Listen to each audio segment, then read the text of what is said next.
Stepping out of the rat race and away from a good salary to become a full-time property developer is a big commitment, and the pressure to make a success of your first development is enormous. 3 years ago, barrister Stephen Hodgkinson and makeup artist Philip Martinson swapped the high life in London for this wreck of a barn in rural Lincolnshire. Despite a severe lack of relevant experience, they plan to turn it into a luxury family home. Several projects and a long stint in a caravan later, Philip and Stephen are still developing. But are they any better off? Oh yeah, without a doubt.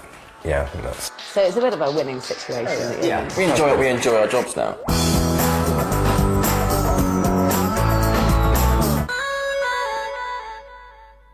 It's January 2001 and house prices in Lincolnshire are soaring. Philip and Stephen are just setting out on their first development, a barn conversion. All sorts of buildings can be converted into homes, such as churches, factories, schools. The larger ones will be snapped up by professional developers, but that still leaves loads of smaller buildings to convert. There can be big money to be made in conversions. Just getting the planning permission for this church doubled its value from 25 to 50,000 before the building was even touched. Conversions are a risky business, but they can be snapped up for a song because not many people can be bothered to go through the hassle of turning them into homes. Barrister Stephen and makeup artist Philip have just bought this shell for £55,000. They plan to spend a further £55,000 converting it into a 3-bedroom home and are aiming to sell it for £180,000. That will clear them a massive 70 grand profit in just 6 months. The budget breaks down as 40 grand on structural work and just 15 grand for kitchens, bathrooms, fixtures and fittings and decorations throughout. So, you've borrowed the money, Yes. You've given up your jobs in London. Yeah, I'll be swapping the makeup brushes and the barrister's cloak and gown. Wigs. For the For shovel. cement mixer and a Lovely. shovel. How glamorous. And It's this is gotta your work. first venture. This is the first thing that you've done. Yes. And you've never done any building work before. No. You're mad. No, we're not mad. No, we're not No, mad. no. I mean, How exciting. Are you scared? No, it's going to be a success. It has to be. Their plan is to convert the old feeding area of the barn into a huge, luxurious lounge, measuring 8 metres by 5 metres.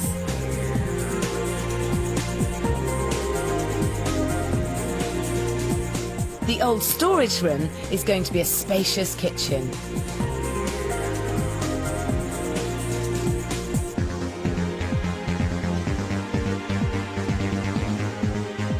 The old cattle barns will be divided by internal partition walls to make a formal dining room and 3 bedrooms, all with ensuite bathrooms.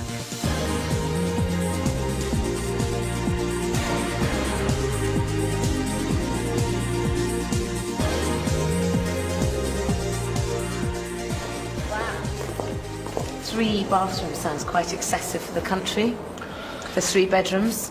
Potentially, but I think it's such a nice luxury. I think to be able to have a bathroom to every bedroom, particularly if you're a socialising family and you have lots of people out to stay for the weekends, it's nice that your guests all have their own shower room and that no one's having to borrow a bathroom from another room. It sounds like Philip and Stephen are thinking of their own friends coming up from London to visit them. That's a bad sign. Property developers must not get personal with their projects. Great. What's this space going to be? This is the dining room. This will be the dining room. And so going right up to the rafters. And what about the opening here? That will all be glass. Will it not be quite expensive to have that all glass? Yes, but I think it's worth it. Nobody would want a bedroom with that amount of glass. And so you're losing the flexibility of having it as a dining room or a bedroom.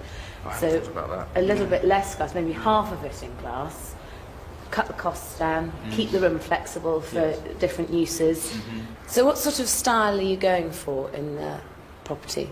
A very kind of minimalistic, sleek line finish. Nothing too busy, nothing twee. Quite modern, but But not too contemporary. no. We've got to be quite careful because it's Lincolnshire and not London, that we don't go too over the top. Not to say there aren't trendy folk in Lincolnshire. No, but not to sort of narrow the market down too much. It's good that they are thinking about their market. Style is as important as layout for selling your property. The trouble is, they are following their own taste and not focusing ruthlessly enough on their potential buyer. This is a common but lethal property developing mistake. It's not just the 3 ensuite bathrooms and the wall of glass in the dining room where I think they're getting personal. They're planning a showpiece kitchen, but I'm afraid they won't end up leaving enough room for a table. If there is room in a kitchen to put in a table, then do. Families like it, and you can then market your property as having a kitchen diner, and you can save cash on the units. In that large living room, they have no plans for a fireplace because they don't like them. Another mistake, because most people will expect one in a house in the country. Every property developer needs to keep a clear picture of their buyer in mind throughout their project. The local area around your property will tell you a great deal of what you need to know about your potential buyers. Philip and Stephen's dairy sits on the edge of a tiny agricultural village with a population of 400, so people moving here are looking for a rural retreat, not a busy social life. It's only a 30-minute drive from the city of Lincoln, but it's not on the local tourist trail, so it won't attract the top end of the Volvo brigade. And the village has only the most basic amenities: a post office cum small shop, one local serving traditional pub grub, a petrol station, a butcher's, and a state primary school. Unspoilt rural charm, but unlikely to attract the type of people looking for cool modern style. In my opinion, their target buyer will be a family looking for a comfortable home in the country. Estate agents will know the local property market best. Philip and Stephen have already chosen the agent who will sell the barn for them when it's finished. He took me to see a more typical example of how barn conversions are done in the area.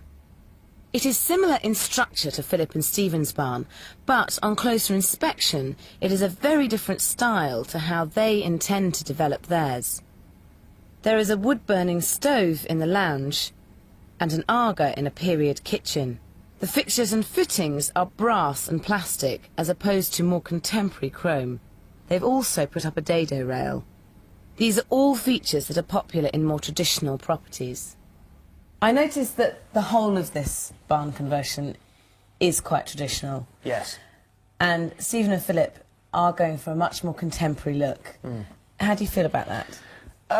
I think it's good. I mean, I think the whole point of it was to be individual and make something that's going to be a little bit more appealing to somebody who's looking for that sort of thing. Which is dangerous at the end of the day when you're trying to sell a property.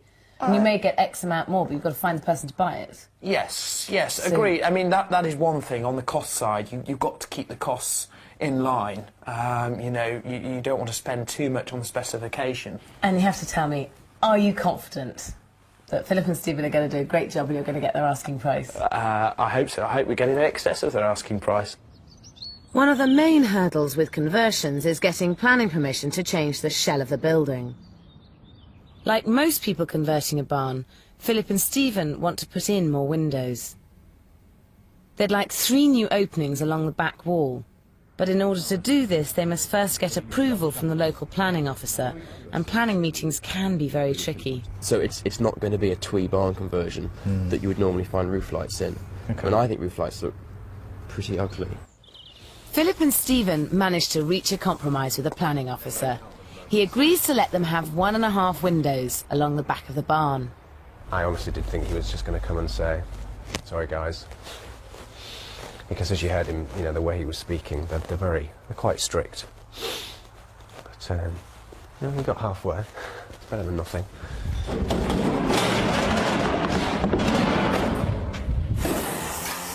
It's now February, and they're starting 2 weeks later than they wanted to. By mucking in themselves, they're saving £800 a week in labour costs alone. I just hope they don't regret giving up their London lives, but I'm sure a profit of £70,000 will make everything seem worthwhile.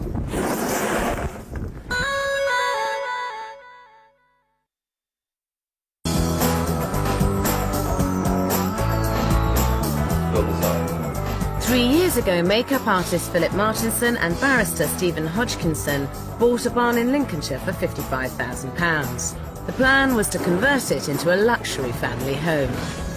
Tired of commuting to and from site for almost an hour every day, Philip has come up with a crazy but excellent idea. So I've had this mad brainwave that perhaps it would make sense to live on site to save the driving and for security, really. So here we are in the lovely Clacton-on-Sea. To come and see our future home for the next 6 months. Not such a mad brainwave. If you are taking on a project that is far away from your home, it's a great idea to live on site. Right, this is the cheapest. Right. 900. Right. It's well within the budget. Caravans offer security. A site that is occupied is less likely to be burgled. Free sponge. They can also double up as a site office. Being strict and sticking with the budget we decided to come up with, I think number 28. You can sell them on at the end of the project, at a profit if you're lucky. But remember, before you buy your caravan, check with your local planning office, as you may need permission to park it on your site. The caravan costs £2,000, but they will save this amount in petrol alone. We've got a coffee table here. Too big, isn't it? Coffee table? No, fine.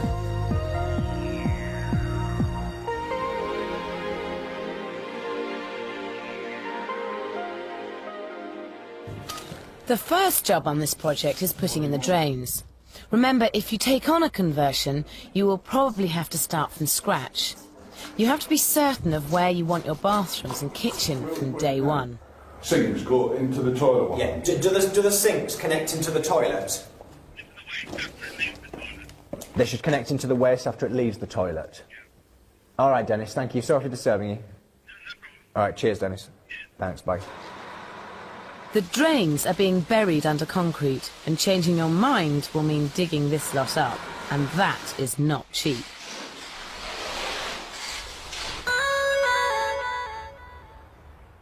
Now their layout is set in concrete. I wonder if they've been taking on board any of my advice. So you're having 3 bathrooms? We are. So you've taken no notice of me at all? Much deliberation, yeah. No, we swapped it around slightly. We put an extra door in the master bathroom. Right. So you can have it as maybe a family bathroom or a sort of private ensuite bathroom. And what about the other hole? You're having a big sheet of glass, still, are you? Yeah. I don't agree with you when you say French doors at all. Yeah. We kind of thought that if someone did make it into a bedroom, they could have really nice shutters. Fair I think enough. it would look quite Which you nice. could open right up or Yeah. keep closed, or with curtain. I mean there's nothing to stop you having larger drapes that you only open halfway. I like the having it all glass, because the light, when the sun shines, it comes straight through and it goes straight through to the kitchen. And you Which I don't think it's going think, to look fab. and you don't think maybe you could save some money there and make it just as nice, but save some money? Because at the end of the day, it is about spending as little as possible, isn't it? Yeah, but we have an idea of what it's going to look like. And I mean, there are certain things we are happy to spend more money than perhaps we would normally consider. Philip and Stephen are still designing the barn for themselves. But could I change their minds about the fireplace in the living room? Oh, wow, great. Gosh, it's much bigger, isn't it? With Yeah, a lot bigger. With the cow, what are they, cow feeding Stalls. stalls Yeah. out. And so, what have you decided about the fireplace? Are you going to give way on that one? Yeah, I think we are. I think we'll look at one. I think we'll probably have it in the middle rather than in the corner, if anything. We'll see Just what... so it's a little bit more symmetrical.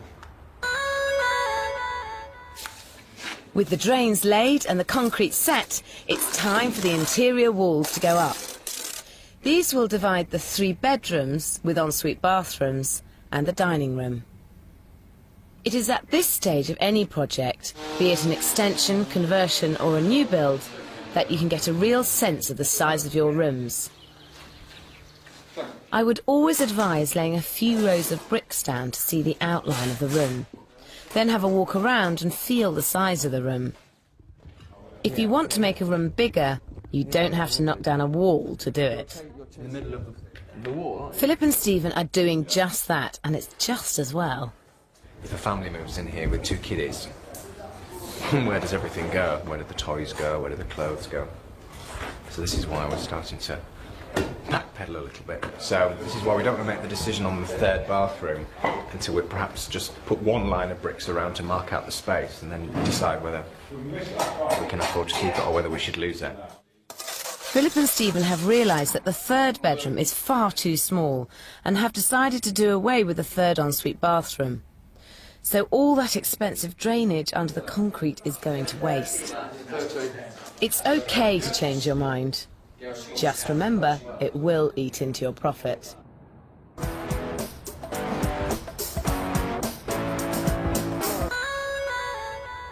The internal walls are up, and it's time to deal with the roof. It may look like a few slates need replacing, but it's never as simple as that with a conversion. The roof has to come off.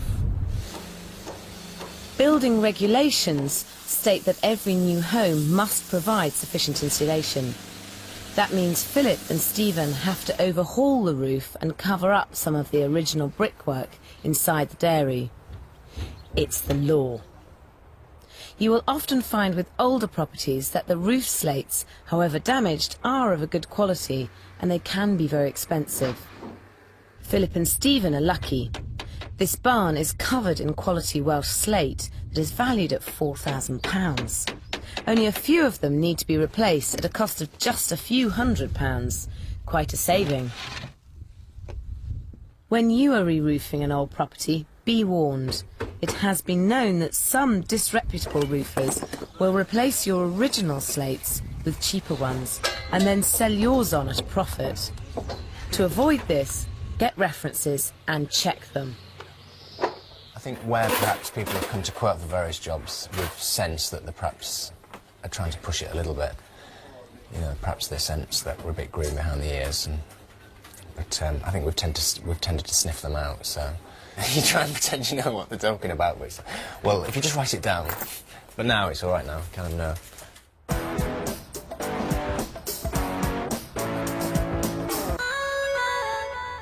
It's now April, and the roof is supposed to be back on, but it's been delayed by bad weather. As project managers on this job, Philip and Stephen must deal with the delay and its effects on the overall schedule.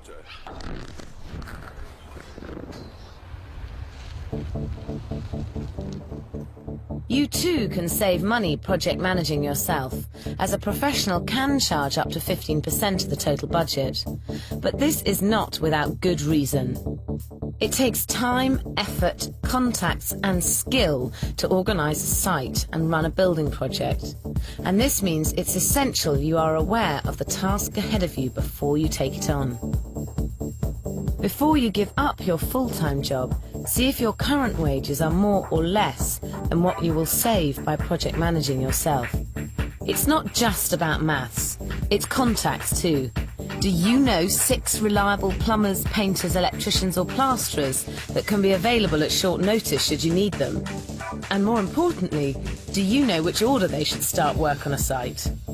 One thing you can be certain about is that time equals money, and you will lose both if you don't know what you're doing. So if you want to manage your project, ask yourself, will you save more than 15%? Do you have the contacts?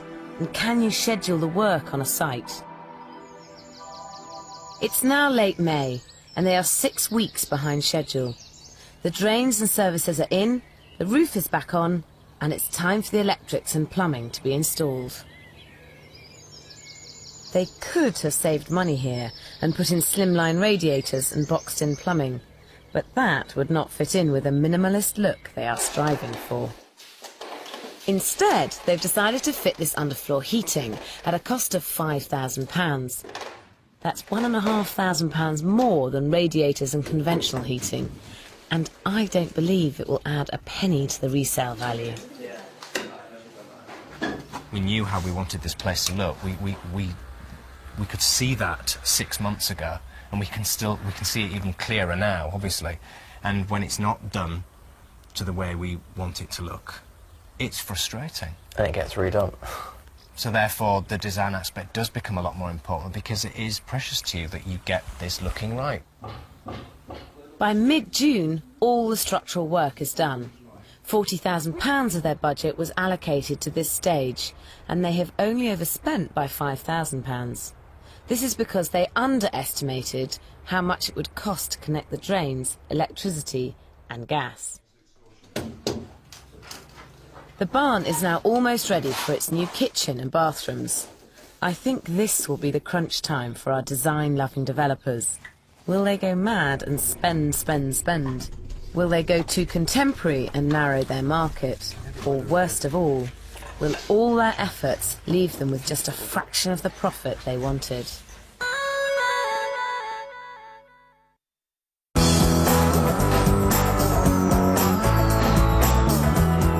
Three years ago, Philip Martinson and Stephen Hodgkinson took on a barn conversion as their first development. They had high hopes of turning it round in just 6 months and walking away with a profit of £70,000. But 4 months in, they're already over budget and need to start thinking more like property developers.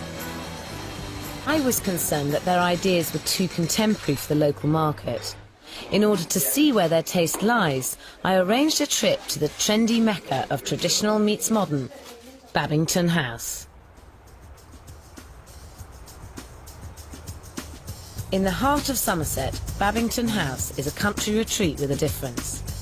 The house and outbuildings have been renovated to provide the ultimate in modern contemporary luxury in traditional surroundings. This used to be a cowshed. What do you think of the conversion? Yeah, I think it's been really nicely done. Yeah. Really nicely done. It's very subtly done, Yeah. isn't it? So should we go and have a look round? Yeah, let's. This is quite a nice idea. They've painted the walls here instead of rendering them and painting them, which is obviously a lot cheaper than rendering them. Perhaps you could think about painting some of your walls.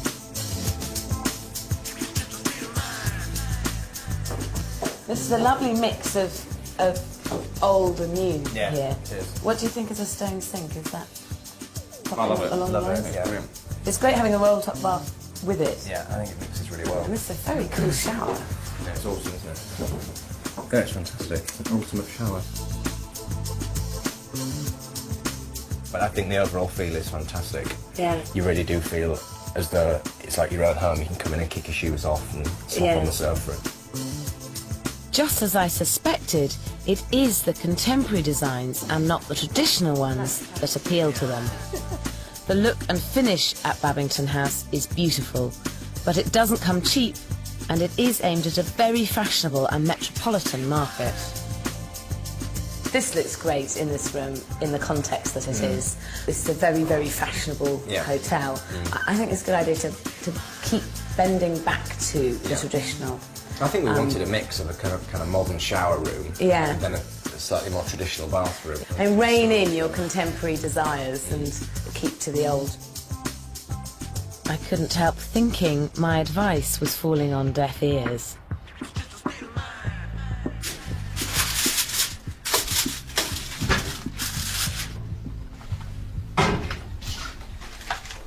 When we start laying floors and getting the lighting in, and our design spec starts to come into place, and we actually see it developing, where I'll start to get moist. That's where I'll start to get excited, because that's basically what we've put on paper.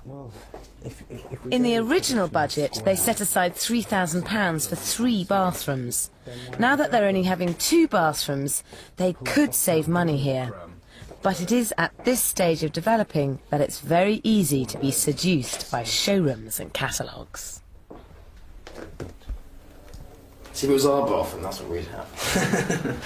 So they can have 1 bath and then the rest we'll just leave open space. It's Vanessa Felt's bathroom. I think it looked great, with a Victorian-style roll-top bath, and that, a slate floor, tiny mosaics on the walls, glass bricks, that sort of thing. I think it would work really well. But it's that balance of how contemporary do we go for a potential market in Lincolnshire. They end up spending £4,500 on 2 bathrooms. Would they be as extravagant in the kitchen? What I've done quite a lot of searching, and I've come up with some new glass, which I think you were quite interested in the first place. Yeah. So we can use glass worktops in a small part of it, and possibly going up this back as well. That would be glass, yeah, down to there, and then I think we revert back to granite. This is the kitchen that we're considering for the dairy. It's an imported Swiss kitchen.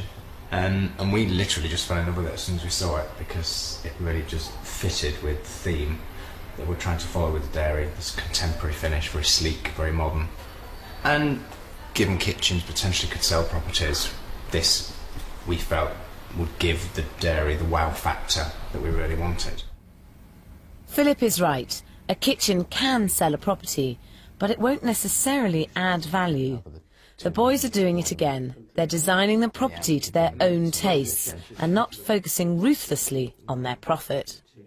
I would be quite happy for us to spend a fortune on a really fantastic kitchen. Some people might not think it's particularly practical, but I would be inclined to put a lot of money on a kitchen, which is why we're considering spending more than perhaps we maybe should for this, what's essentially a commercial project. But I'd still love it, and I'd want this one, definitely. I suspect that their original £5,000 kitchen budget would barely cover the cost of the worktop and the sink. You should remember that good designs are not about expensive goods.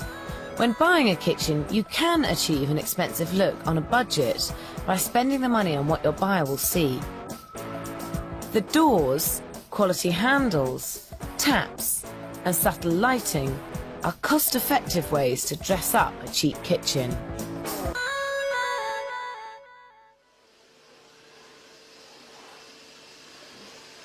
It's now 7 months into the project. Philip and Stephen originally wanted to have sold the dairy by now and be on with their next job. To claw back time, they've decided to put the property on the market before it is finished. To help buyers see past the mess of work in progress, they are having artists' impressions drawn up, showing what it will look like. They are using a high street printers to do this, and their estate agents are sharing the cost. Right, okay. I mean, what sort of styles of illustrations were you wanting? They've got to be quite quirky, these. I mean, they've got to look not just like the normal artist's impressions. I mean, we want them to make a statement on their own. This is really what we've discussed so far. It may change, but not greatly, because we don't want to... Stephen and Philip chose their estate agent before the conversion even started. You're fairly clear on this. When it comes to selling your property, choosing the right estate agent is crucial, and there are certain rules you should remember. Get at least 3 valuations, and remember the highest may not be the most realistic. Commissions can vary from 1 to 3.5%. It's better financially if you put your property on with one agent. These commissions can be negotiable, but if you strike too hard a bargain, there is less of an incentive for them to sell your property. Put your property on with an agent for a minimum amount of time. You can always extend it if you're happy with their efforts. Ask what they are offering you. Does it include advertising your property on the internet or in a publication? If so, which ones, and do you think they are appropriate? The last point, and one not to be underestimated, do you like your agent, as it can be a long process. Putting your property on the market before it is completed carries the risk that potential buyers will think they can request the finishes they want. So make sure you have clear guidelines as to what final specifications are part of the asking price. Anything extra, they pay for. Philip and Stephen's expensive finishes arrive on site 2 months after the dairy was supposed to be finished. They are overseeing every detail. To fit in with their minimalist style, they are going to extra expense and effort to hide every wire and pipe. How are the wires getting from here? It's going to have to chase it. So it's all going to have to be chipped out and chased. That depends how good you chase it out. That's the most important thing. You don't just go in with a hammer. As long as it looks, you cut it. As long as it looks as we envisaged it, smooth and perfect. We haven't spent the last 9 months planning and putting this, or getting this, you know, to a fine length for it not to be how we wanted it to do. And we don't want corners cutting, it has to be how we saw it. It's a shame that it costs you twice as much to restore a beautiful old building than it does to throw up a modern house. We could have knocked all this down and put on 6 houses, and we wouldn't be here, we'd be in Brazil or somewhere, spending the money.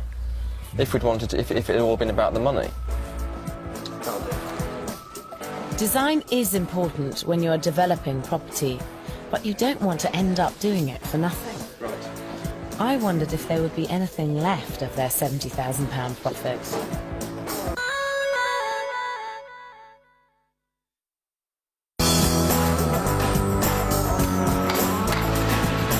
It's now August. The project is 6 weeks behind schedule, and Philip and Stephen have even got their families helping out on site.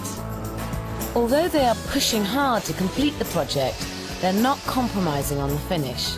This is a crucial stage of any project. You don't want to spend all that time and money only to rush the finishing touches. 7 months ago, this dairy was a shell. Philip and Stephen's plan was to convert it into a family home. The feeding area was to be turned into a lounge, and the storage room into a kitchen. The cattle barns were to be divided up into 3 bedrooms with en-suites and a dining room. But they ended up putting in only 2 bathrooms. All this within a proposed budget of £55,000.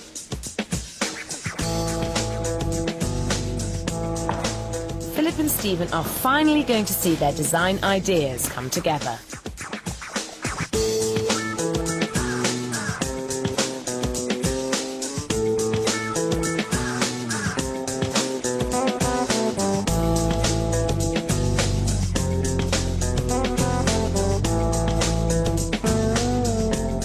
It has taken them 7 months to complete this project, and the transformation is spectacular.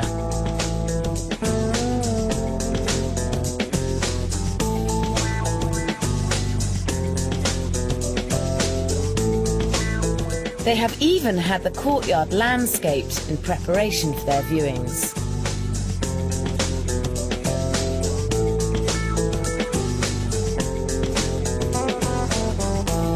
The 2 huge cattle barns provided enough room for 3 bedrooms, 2 bathrooms and a dining room.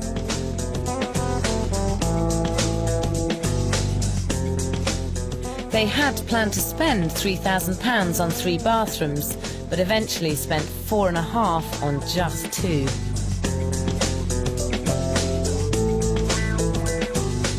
If, like Philip and Stephen, you plan to sell your property unfurnished, it can be a good idea to stage it. Philip and Stephen have managed to borrow the furniture to help their prospective buyer imagine living here. The feeding area of the dairy has been beautifully transformed into a spacious lounge. They didn't budget for the wood-burning stove, and it cost them £1,800, but it makes a stunning and important focal point to this room. In the old storage room, they have kept the kitchen units along only 2 of the walls and can now market the property as having a kitchen diner. But I wondered if they would tell me just how much of their budget they really spent on it. I have to say, it's looking amazing. Thank you. So has it turned out as well as you expected? Yes, definitely. It's as we expect, it's as we visualised it. Your original budget was £55,000. How much have you come in at? It's fair to say about 85. So it's quite a lot over your initial budget. Yeah, it is. Being new to it, there were costs that we couldn't have budgeted for. Where's the main area that you spent the extra £30,000 on? The fixtures and fittings certainly contributed to the overrun, but I think it's fair to say the kitchen took quite a large chunk of that. So this is where all the money went? Yeah. Considering our budget was £5,000 for your kitchen, I don't believe this cost less than 20. It didn't. Yeah, it didn't. So, But it's an amazing space. And so it's a it's beautiful an expensive kitchen. Oh yeah. It is. But we felt it was worth it. I think the property deserved it. Why did you spend so much on the kitchen? Was it just because you wanted... I think there were many reasons. I mean, first of all, remember, we've given up our careers to do this. So this is a template for the company. This is setting the standard. There's no doubt that the kitchen looks fantastic, but my only concern is I'm not convinced that when you come to sell the house, that the new people are actually going to appreciate quite the attention to detail with this kitchen. But I think they may not notice perhaps the attention to detail elsewhere in the property. There's been a lot of things about the whole building that we've spent time and inevitably money on, getting it absolutely right. The kitchen's just one of that. So has this project been more about design than money? Yeah, I think it's fair to say it has. I mean, don't get me wrong, I mean, we will make some money on this property. But, yeah, design has been a strong point. Otherwise we wouldn't have enjoyed doing it. We wouldn't have got up at 6 in the morning and gone to bed at midnight. Let's see what the estate agents say it's worth. I would market this property at £200,000. I would market this property at £165,000. I would market this property at £225,000. Those three valuations have come in at 165, 200,000 and £225,000. Now that's a staggering difference. I'm surprised that someone's come in as low as £160,000. They must have been blind. Might be a little bit too high-tech for the local market. They still prefer the character properties, etc., with the character features inside. I think it was part of the project to have an unusually high specification for this style of property and type.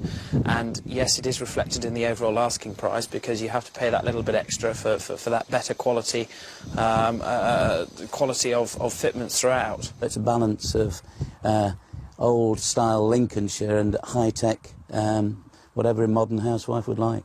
And I personally don't think they'll recoup all the funds that they've spent on that kitchen. I would have spent the money slightly generously somewhere else. But I do think if you have quality, and the place exudes quality, that somebody will say, I couldn't create this myself, I'm prepared to pay a premium figure for it. At the end of the day, a property like this is worth as much as someone's prepared to pay for it. Absolutely. And that's a very unknown quantity. Yeah. I think if you look in the marketplace around here, what you can actually get for £160,000, what a patch on this. In our opinion, and we're obviously, we are biased, but we're still extremely confident of getting more than £160,000 for it. We have had some viewings already, because you very wisely marketed it early. Let's see what they said. Oh, I say, this is different. Richard and Penny are local and looking for a new home. Isn't it? Very different. I love that fire. Laura and Jonathan are from Lincoln and are looking for their first home together. That's very nice. I love those. Yes, I do like this. I like the openness. I like the height of the ceiling. Jane Alexander has 5 children and lives in Cornwall. She is looking for a second home to be near her mother who lives locally.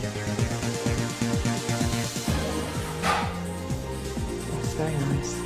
I don't know about those tiles. I think I'd have to change them. A bit like a men's loo. It's different, isn't it? Yeah, it's really nice.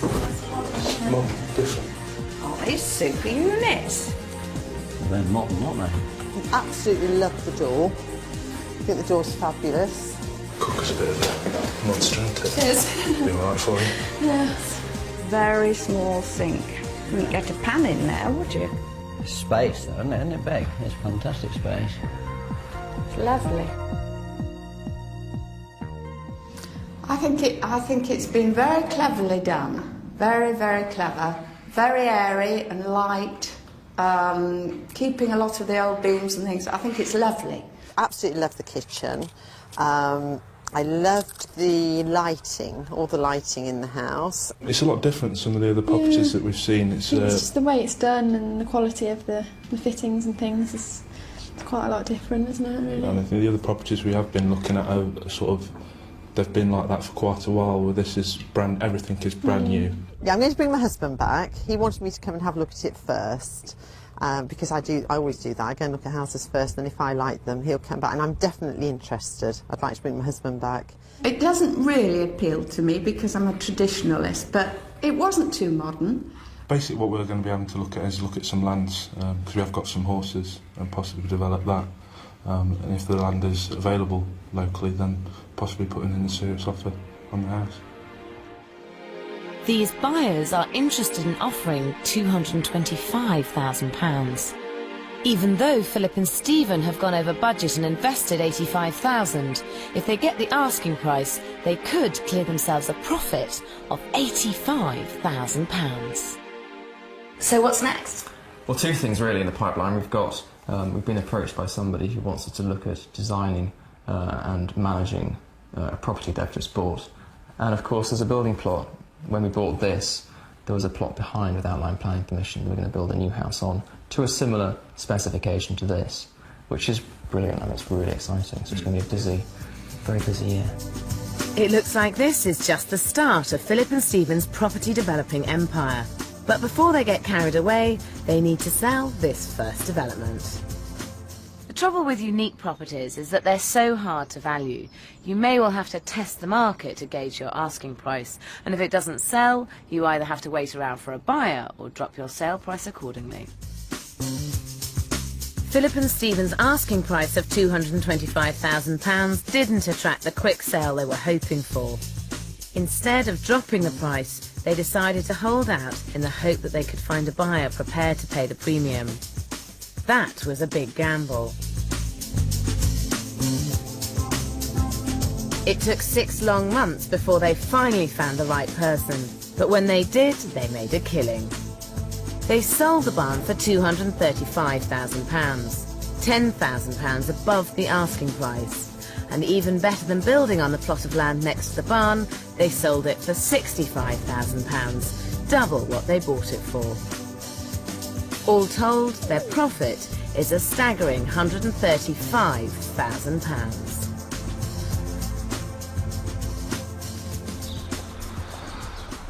Finally, Philip and Stephen can move on to their next development, and after 2 weeks of looking, they chose this.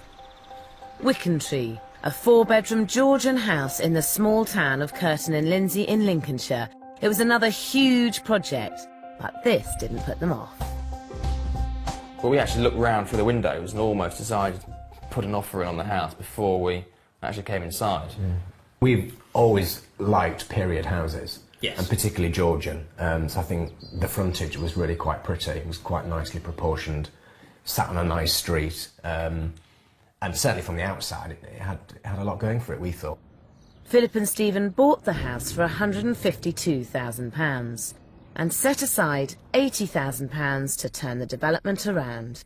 The first time we came to the front door, what hit you was this really kind of lurid pink wallpaper all the way up the main staircase. All the woodwork was painted a kind of dirty cream. There was no real kitchen, only one bathroom, and that was pretty outdated. We could see through that. We kind of concentrated on the room sizes, the proportions, and what we felt were some really elegant features. It took 8 months of hard graft to renovate the property.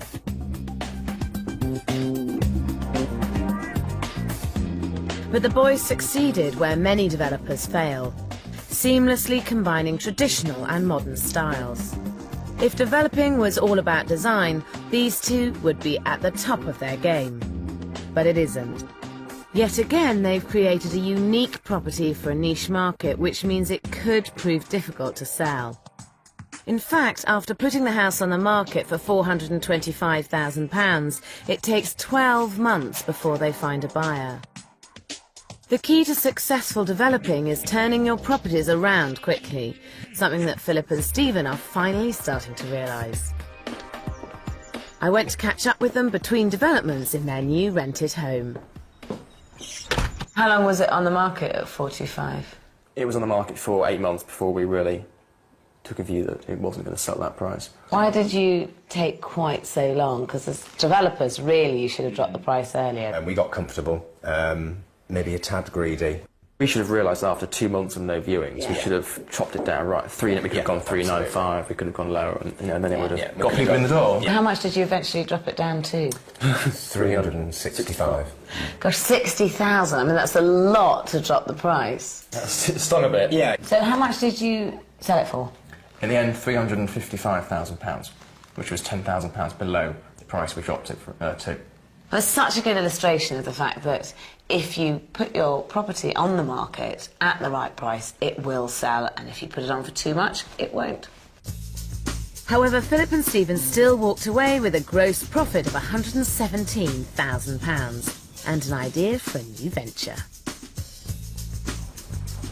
They're quite modern, the first flat. So obviously you've got this fabulous oak floor. They expanded their interior design business and started hiring themselves out to other larger developers in the area, who hope that Philip and Stephen's design creativity will help them sell their properties. We've got 20 dwellings, and we feel that the service we're going to get from these chaps are going to increase the sales and sell, you know, a lot faster. Philip and Stephen seem to have spotted a gap in the market, and there's a huge demand for their services. 6 miles away, they're helping a local developer with the finish on a new build house. We were approached by the developer to help him with the kitchen and the bathroom fixtures and fittings. So he said, I was going to spend X amount. Can you do something better? Well, we felt we could, with that budget, we could improve, you know, with our design ideas, different materials. We thought we could improve on the overall look and make his houses more sellable. So you just added a few bits and pieces to it and changed the design? No, we totally changed the design. Oh, really? Yeah, different cupboard doors. The layout was completely different, introduced this central unit. So this is how it should look when it's finished. Right. All the work surfaces will be polished black granite. So you've used the space and you've used the money better. Yes. Working to other people's budgets has been a real eye-opener for Philip and Stephen. You can achieve a fantastic look for, you know, not necessarily a huge, you know, top-notch budget. It's a shame they weren't thinking like this when they did their first project and spent £25,000 on their kitchen. Was I right on your first development that you shouldn't have spent quite so much on the kitchen? Yeah, I mean, obviously we took your point on board, but I think we would probably have still put that same kitchen in. On that first development, because it was kind of a launch pad for us, and it worked so well, but... If you did the barn again now, I'd put the same kitchen in. While their interior design business is thriving, Philip and Stephen are actively looking for their next development. And the property market in Lincoln is still buoyant, so they're very well placed to cash in on it for the third time. And so have you ever regretted your move from London to up here and your new careers? No. We're having much more fun at this. You know, we really enjoy our jobs now. We get huge satisfaction working in our own houses, other people's houses.